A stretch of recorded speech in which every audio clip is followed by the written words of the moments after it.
Coming up today, it's episode 103 of In the Front Row with Mike Vaccaro. Our guest, it's Boubacar Aw, basketball player.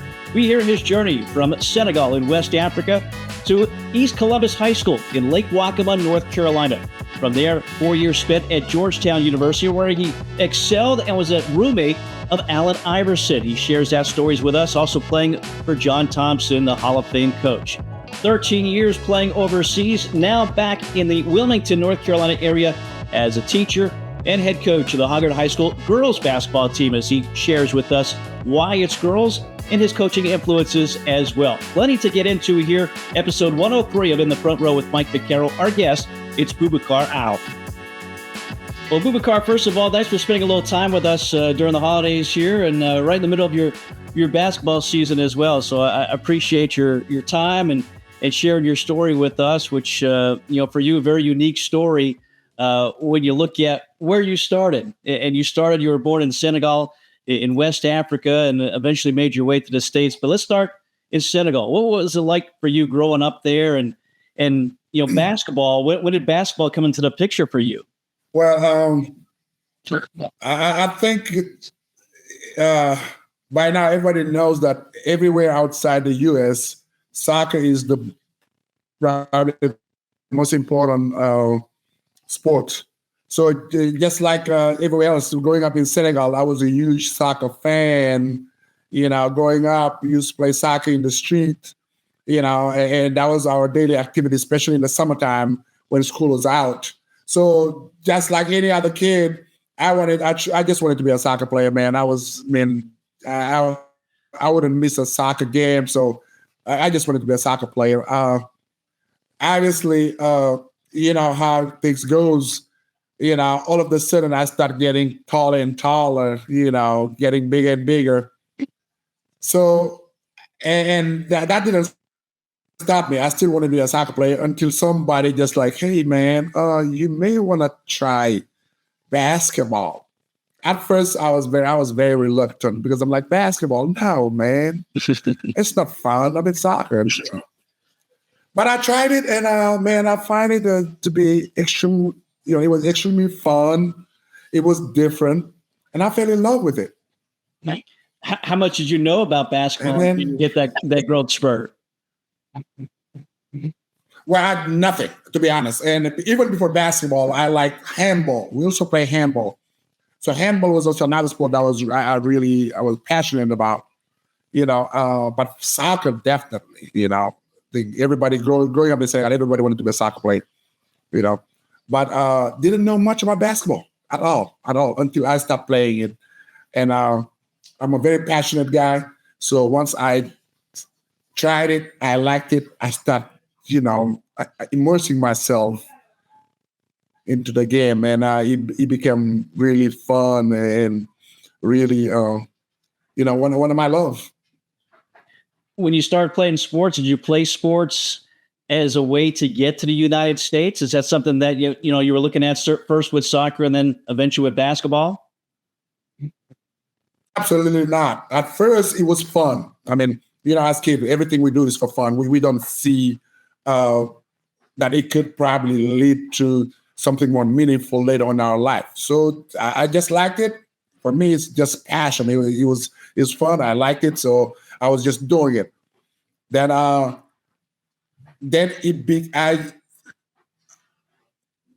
was starting to get good at it. You know what I mean? And even before thinking about the U.S., I think France was the first option because they also had a program where you can be a student athlete, since Senegal is a former French colony. So our first destination is, naturally France.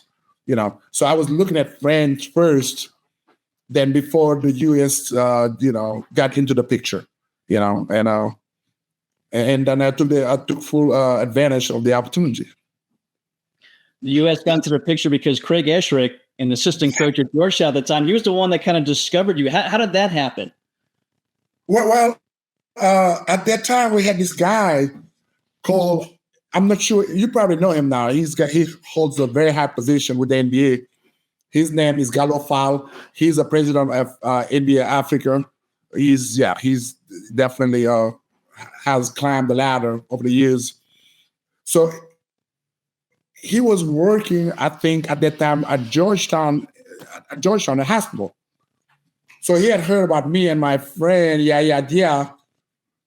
So he talked to Craig about us, and Greg made a trip to Senegal to see us play. And when he did, he just fell in love with us, And but at the time, he could not talk to us because whatever the rules were at the time, what he did is he just showed interest in us.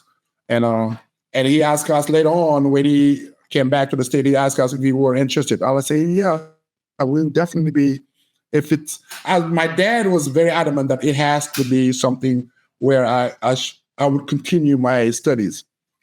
And happened that, here, the way it's set up, it's what's the name? Student athlete. So you do both. You study and you play sports. You got, but Craig Esherick was definitely meeting Craig. Really had a huge how can I put this, impact in my life. You know what I mean? Even when I was at Georgetown, Craig was one on the coach I was closest to. And to get you here, you go to East Columbus High School, Lake Waccamaw, North Carolina, speaking French, speaking Wolof, right? You're the two languages at the time. So the language barrier had to be the biggest thing. What was that like for you, that transition? Oh, it was, it was terrible, to be honest, because one, in 90, when I got here, they didn't have the federal program called No Child Left Behind. It passed in 94. Had they had that, my transition would be much smoother to where, but I was just thrown into the classroom and not having any background in English. Then I'm in the South. Where people have accent, the accent is a little different. You know what I mean? And yeah. I'm in the country. Country people speak differently. They have a little accent. So it was, and at times I'm not gonna lie, I kind of had second thought about the experience. About the experience, was it the right for me? Because just like you said, the language barrier.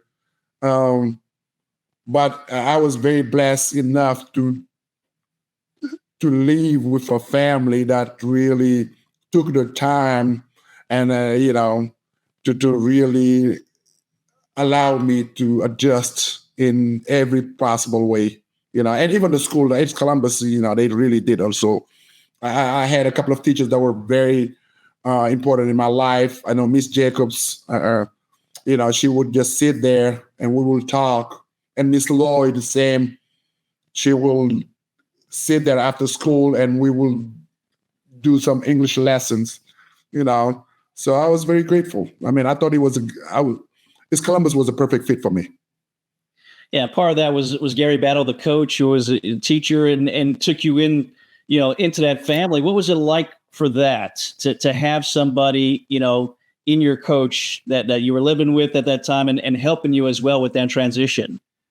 Well, I got to give him a lot of credit. One, it's not easy just welcoming somebody from a different culture into your household to where they're going to live, they're going to and do everything with you. I'm very grateful both to Eva Battle and Gary Battle for that. And then not only you welcome them, but you treat them like they're your own. My experience with them was so positive. It was so good. And clearly, there were some challenges, obviously, because, again, when we talk about as a 17, 18 years old kid, leaving everything you ever known, leaving your life behind, your culture, your language, everything, then moving into somebody's house. But also, they had to adjust to me because they had their own culture, their own everything. So it was a period of adjustment for both parts. And I thought we did a wonderful job. I was, they did what they're supposed to do as parents. They definitely helped me adjust and assimilate to this life. And on the flip side, on the other hand, I also show them a part of what I'm from. You know what I mean? So it was good. It was a very positive experience, man. And I don't think without them, I would not have made it for sure. Yeah, it seems like an experience like that. It kind of works both ways. They're educating you, but you're educating them as well about your culture and what it's like. And, you look at the basketball court, obviously that translated pretty well. You were the player of the year, that 1 year at East Columbus. What was it like on the court during that time? And, were people looking at you? Because, again, you come from Senegal here to the southeast of North Carolina. It was, basketball, it's one language. I don't care where you come from. It's that was the easy part. The basketball part was the easy part. Really, I just had to do what I do, just go play and train. Obviously, it was, I needed a period to adjust because the game here was a little more physical, faster. It's a lot of things that I had to adjust to. So after that adjustment period, everything became really easy. And that's why I say East Columbus was a perfect fit for me, because it's a small place and people are really tight-knit. It's a tight-knit community to where people are, they care for each other. They are all neighbors. They all families. And they embrace me. They embrace me, really greatly. And I'm so thankful for that. But we had a lot of fun that year playing basketball. And we were just one unit. As a team, we were one. There was no,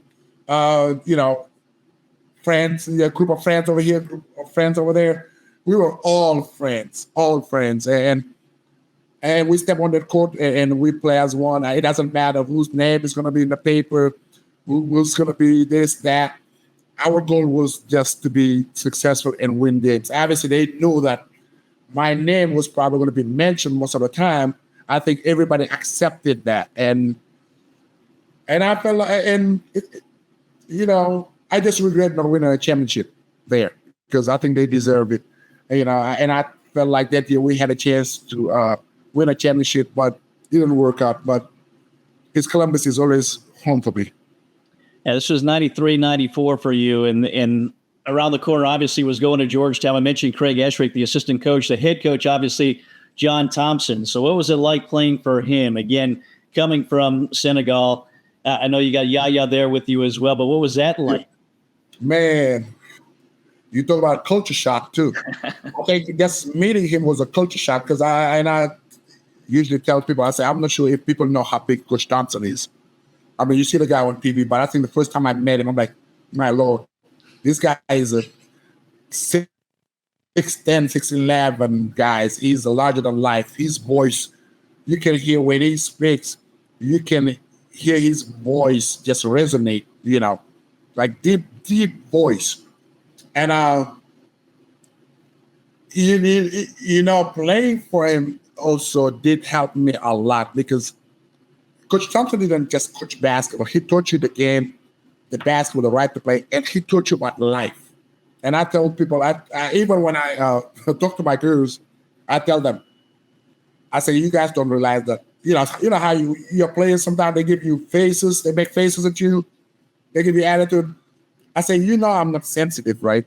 I say, that Coach Thompson took that away, my sensitivity away.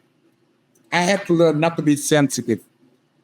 If not, I was not going to survive there because with him, it's all, I'm going to get you tougher than anybody you've ever met in life. I'm going to get you to where when you leave this place, wherever you go, you're going to survive there. And that was his goal. I think a lot of people don't understand that. He say, I'm going to make you successful when you leave this place. I'm going to get you ready. And he don't want to hear nothing about nobody complaining. Nobody, whatever it is going on in your life, he doesn't want to hear about it. He want to know what you're going to do about it and how you're going to move forward. So that was some kind of experience, man. And it was very fun and positive. Like I said, positive in the sense that I got a lot out of it. A lot of people would be like, oh, I mean, it was very positive for me because without going to Georgetown, I don't think I'd be the man I'm right now because he did install in me all kind of value. He taught me hard work, to pursue, how to be, how not to give up, how to fall, how to get up, and how not to be sensitive, for sure. Right. Yeah, you're there from 94 to 98. You're one of 4 African-born players on that team. You think you're going to room with Yaya Dia, but Coach Thompson had other things in mind. Who was your roommate? Well, my Samuel Allen Iverson was my roommate. And I'll tell you what, I was not pleased at all at first. I mean, but it shows you that you should not judge anybody by just whatever you hear from them. Whatever. You need to get know people before you can make a conclusion about, or assumption about them. Yeah. Leading to that, when they told me I was going to room with Allen Iverson, I was livid. I'm like, why me? Like, you know what I mean? Like, I got my boy over here. We're from the same place, same culture, best friends. I mean, it would have been much easier for me just to stay together. But obviously, Coach Thompson had other plans. Like, it's like I said, the man is, say whatever you want to say, he knows what he was doing. So, even though me and Allen were cool, my freshman year, we were really cool. You know what I mean? But I wanted to stay with my guy, my Yaya. I wanted Yaya and I to live together. So when I found out, I went straight to them. I'm like, why would you? I'm like, I'm sorry. I don't mean to question you. But I say, you put him with Allen Iverson. You know what I mean? And his response is like, you say, you got to trust us. We know what you're doing. I'm like, but coach, it's much easier for me and you to stay together. And he's like, he's like, I'm going to tell you why. So I was eager to listen and find out why. He said, your personality, you're the only one that can deal with Allen Iverson on this team because your personality. Because, I had a very strong, but no nonsense kind of guy. He say you're the only one that can deal with Allen Iverson here in terms of like, you'll be able to say no, I'm not. This is not. We're not doing this. Or this is not gonna happen. And I thought about it for a minute. I say, you know what? That makes sense. I say, I'm like, this man is not gonna change his mind, so I might just embrace this this thing. And I'm glad we did, because Allen was a wonderful dude, very respectful to my space, whatever. Because at times I'll be in the room studying, and he'll walk in with his buddy, and he'll tell him, hey, man, don't make any noise, Boo is studying, without me saying anything. So I'm like, it was wonderful, man. And whenever he would go home, or his mom would bring something for Allen Iverson, she'll bring me something as well, gift or whatever, man. And wonderful guy, wonderful. So I was, I was glad that we roomed together. Yeah, Coach Thompson knew exactly what he was doing. Certainly, things translated pretty well onto the floor as well, especially your sophomore year. You guys a number 1 seed in the NCAA tournament. You make it all the way to Elite 8, eventually following to Marcus Camby and UMass. But is that a run in the tournament that sticks out to you, your time at Georgetown? Absolutely. And I felt like that year we could have really gone all the way because we had all the pieces. Every position was loaded with good players. Anybody could have started that year. And but I think we fell short, and I felt like we did not maybe I think the coaching staff did, but as players, I think some of the guys on the team didn't really take UMass seriously. But UMass was a good team. Yeah. They were also loaded. Marcus Camby, then they had Padilla, and so they were really good. And I felt some of the players didn't really take them too seriously. That's why we lost. But I think I'll always remember those times, make it to the Elite 8. It was very fun. Bigger roles as your career progressed as a junior, as a senior, a captain on that team, had some big games against Seton Hall and against Pittsburgh as well. What was Take us through the old Big East. It's kind of come back, but it's different than what it was. And the legendary coaches that they had at all these institutions, your coach, obviously, John Thompson, others as well. But what was the Big East and playing in the Big East as Georgetown like back then? Well, it's kind of sad just looking at the biggest now, because you got teams from across the country and part of the Big East. You got those original team from the biggest, now they're in the ACC. It's kind of sad. Just remember the old Big East. If those who were alive and born during those years, they'll understand that all the best players in the country went to the Big East. There was no doubt about it. If you look at as a whole every single team, and you look at the players, I mean, they were some of the best players. I mean, you looked at Villanova, and by the way, my buddy Chuck Conagay is here. You look at Villanova, they had Chuck Conagay, they had Lawson, they had Kerry Kittles, Williams. I've been loaded with stars. A lot of them, about 4 of them were in the NBA. You look at Georgetown, we had Allen Iverson, we had Don Reed, Othello Harrington, Jerome Williams, Heidi White. All the players I mentioned went to the NBA, right? Then you had St. John's, you had Seton Hall. I mean, every game in the biggest back in those days, it's a battle. I mean, you walk in any gym, I don't care if they are all for 20, you may lose.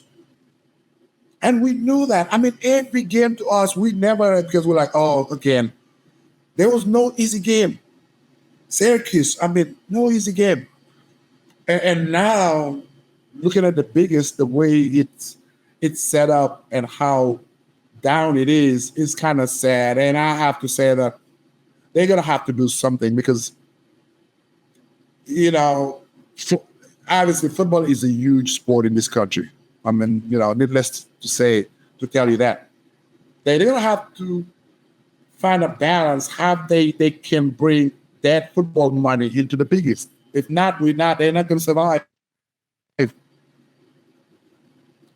Yeah, certainly a different time. I told you before when I interviewed you years ago, I'm a Syracuse grad. So you mentioned Syracuse, that Syracuse-Georgetown rivalry. They just had the 100th meeting.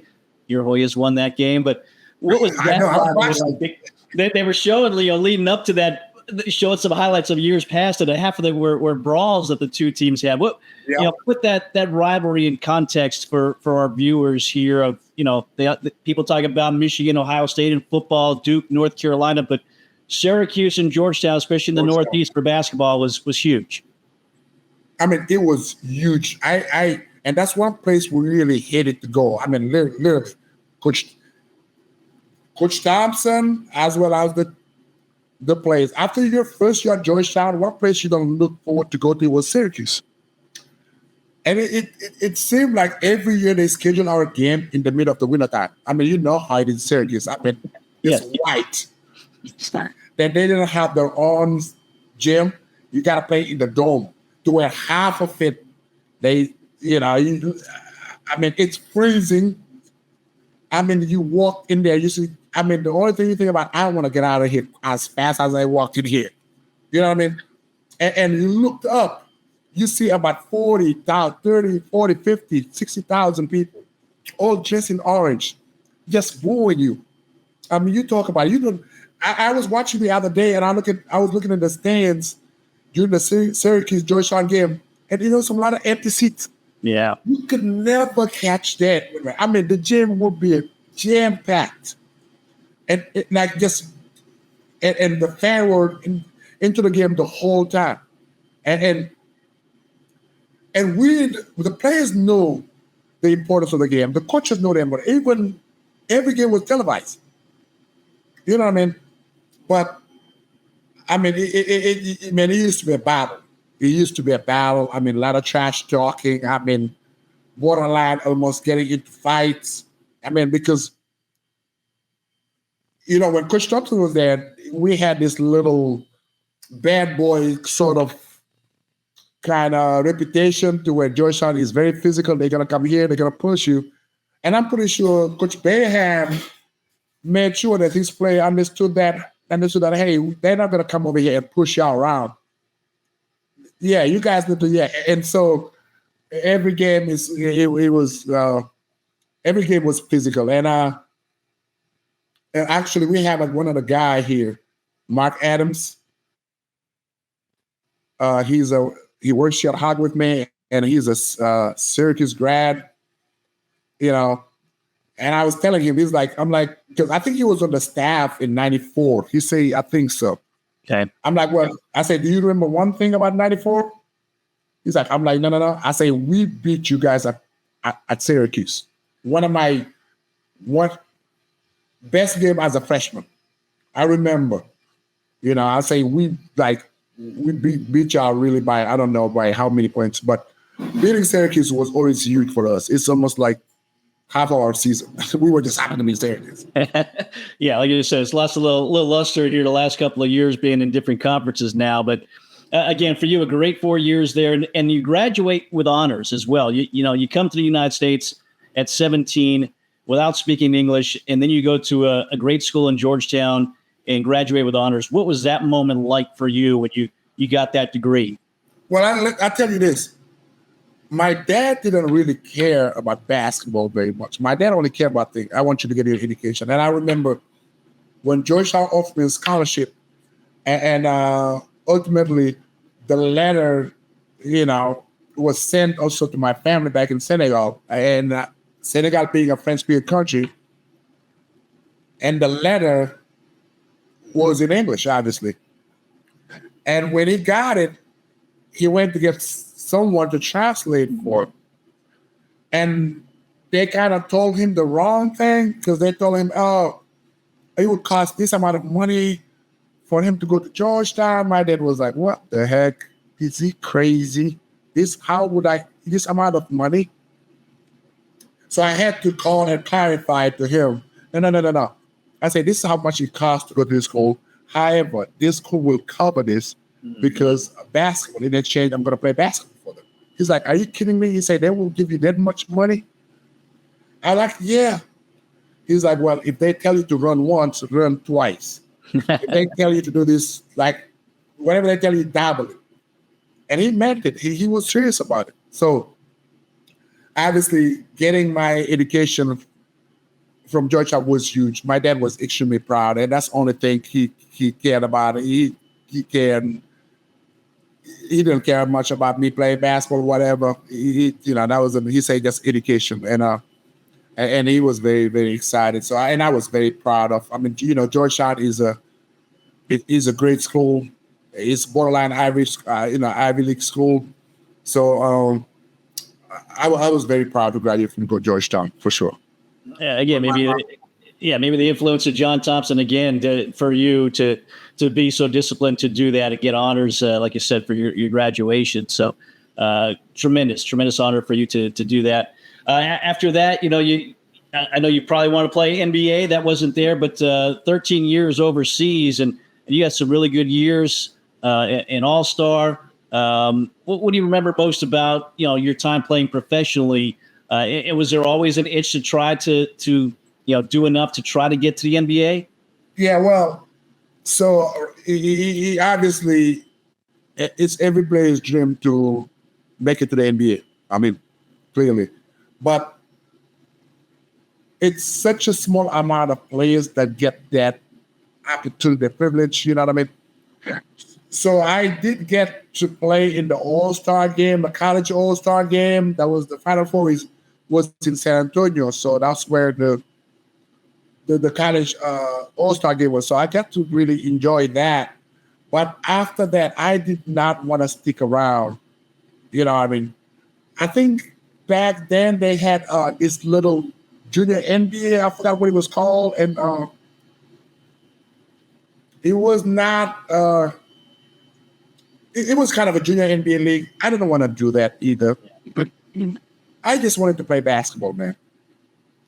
So I had an opportunity to go overseas, and I took it.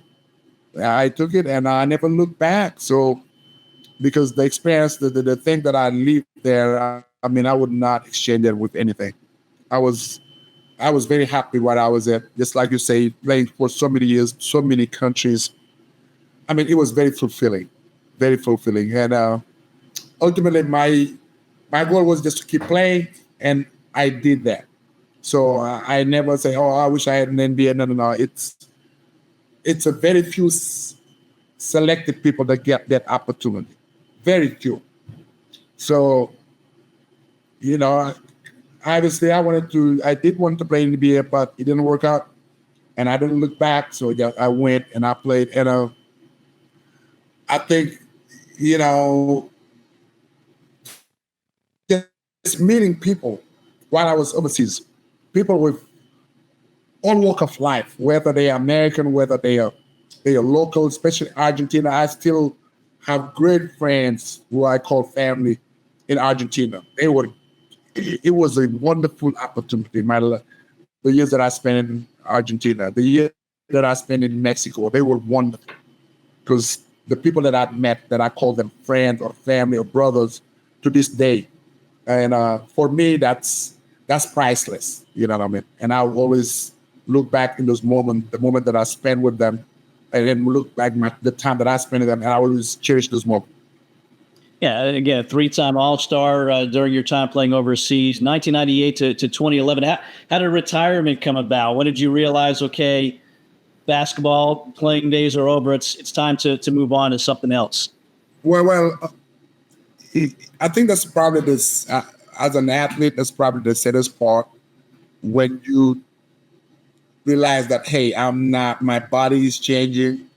I'm not as athletic, as good as I used to be. And just coming to the realization and accepting it, taking it in, and understanding that it's time for you to give it up. It was not easy, but I said to myself, if I get to a point where I'm dragging, getting up to go to practice in the morning is an issue, or going back for practice again in the afternoon, evening, is an issue.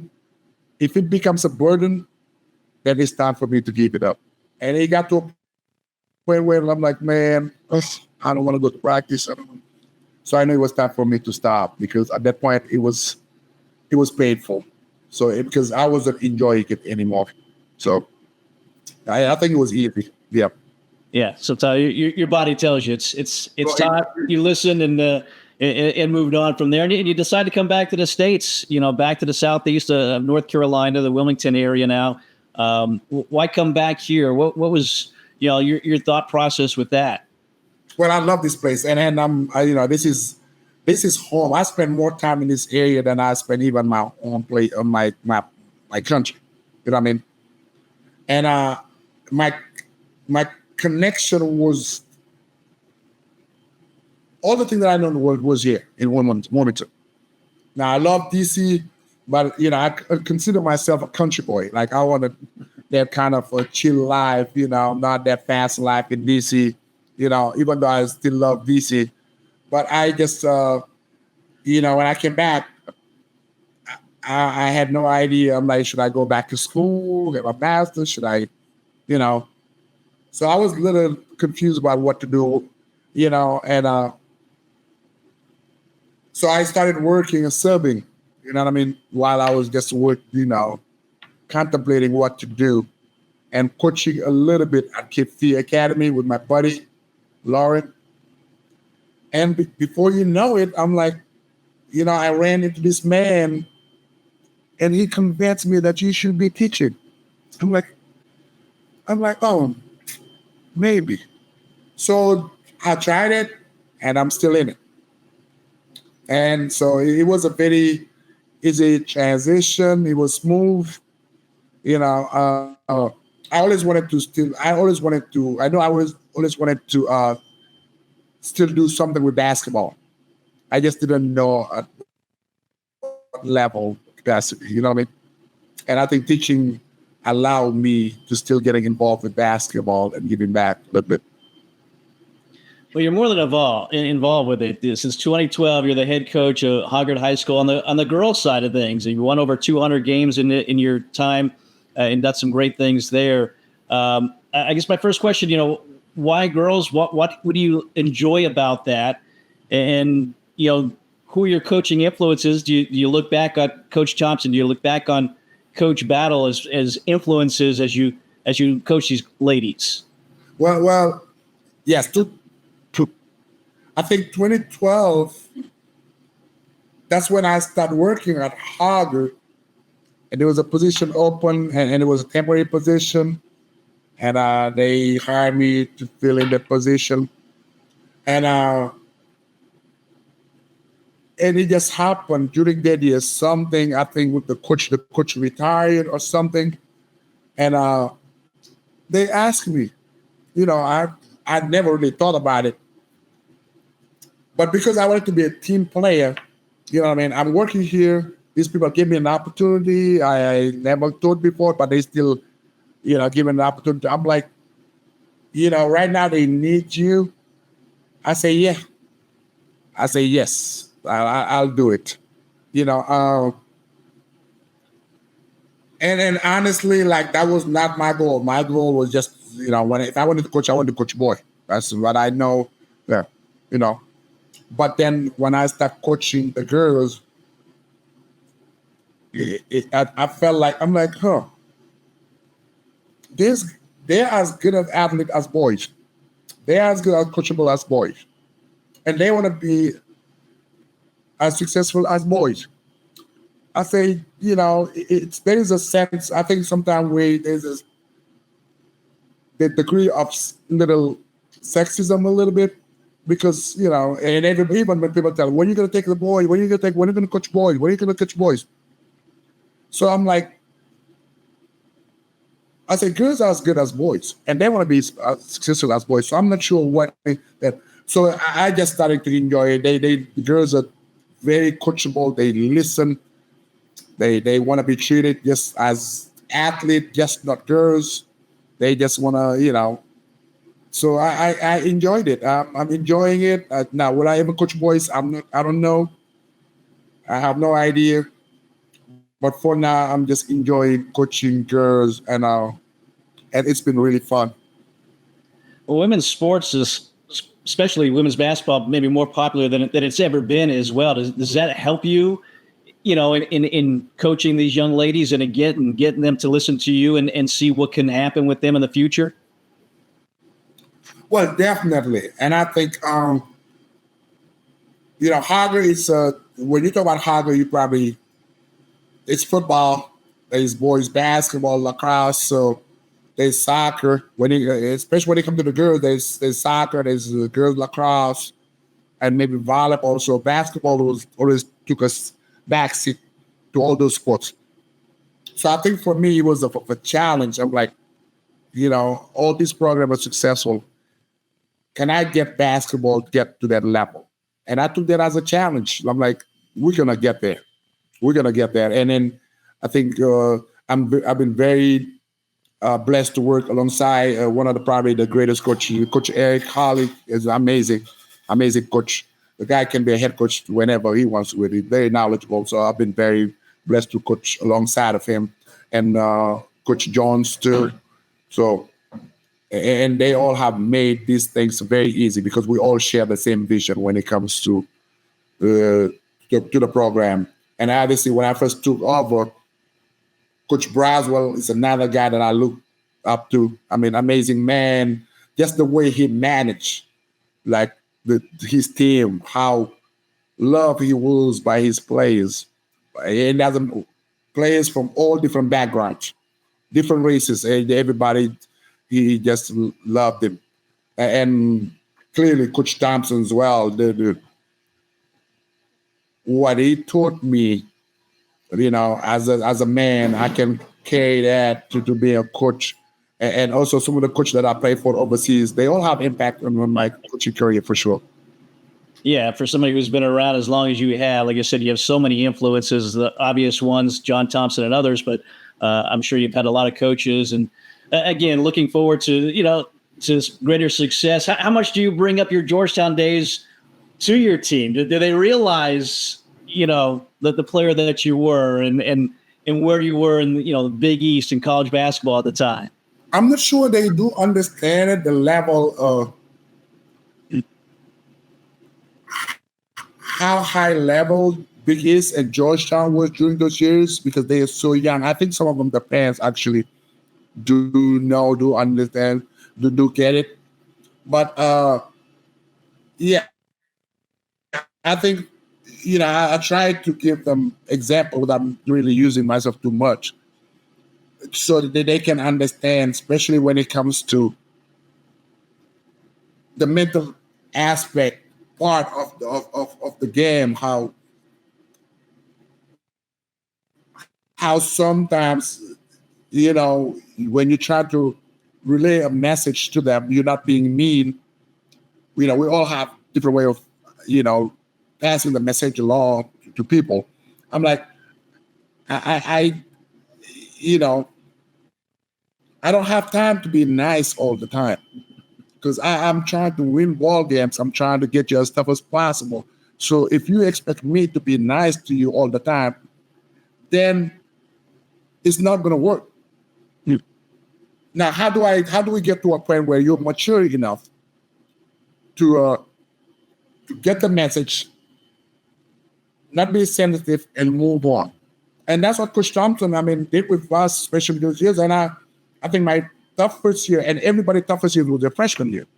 Good. That's when he takes the sensitivity away from the people because everything is really personal. When he heard he's telling me you're about to cry.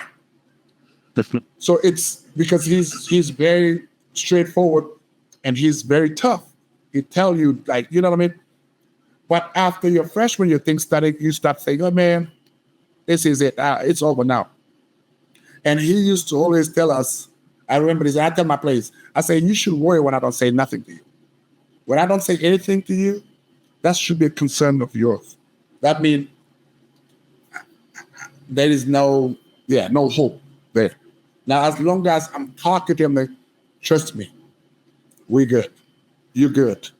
This is just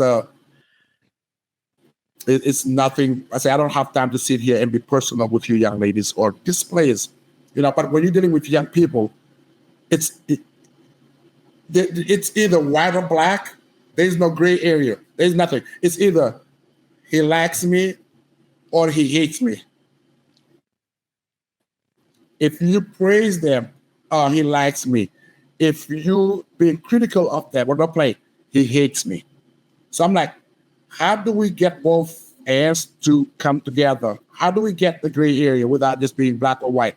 We got to get to it. Maybe I'm telling you this because I want you to be successful.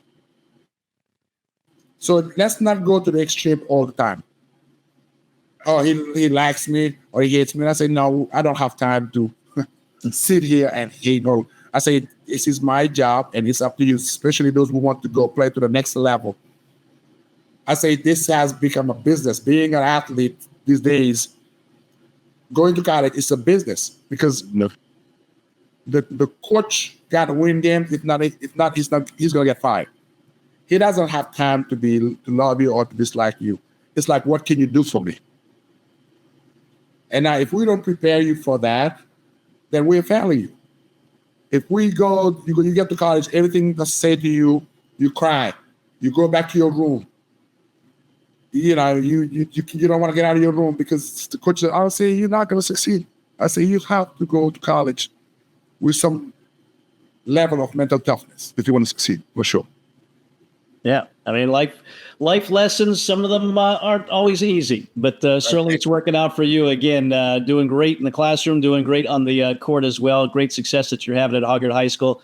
Boubacar, can't thank you enough for joining us here today, sharing your story. It's an incredible journey. And like you said, you're just a country boy right now, right? You're just a country boy living in Southeastern North Carolina. I'm a country boy. I'm living a country life, and I'm really grateful for the opportunity that's been given to me just in life, just being in this great country and doing what I'm doing with this great kid, this great community, this great school. So I'm very grateful, man, for sure. Sure.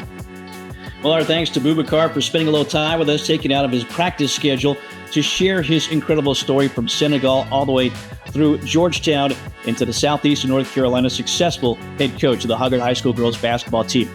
As always, we thank you for watching and listening and invite you to like, to subscribe, and to share our show as we continue to bring you great guests with the new year coming up here.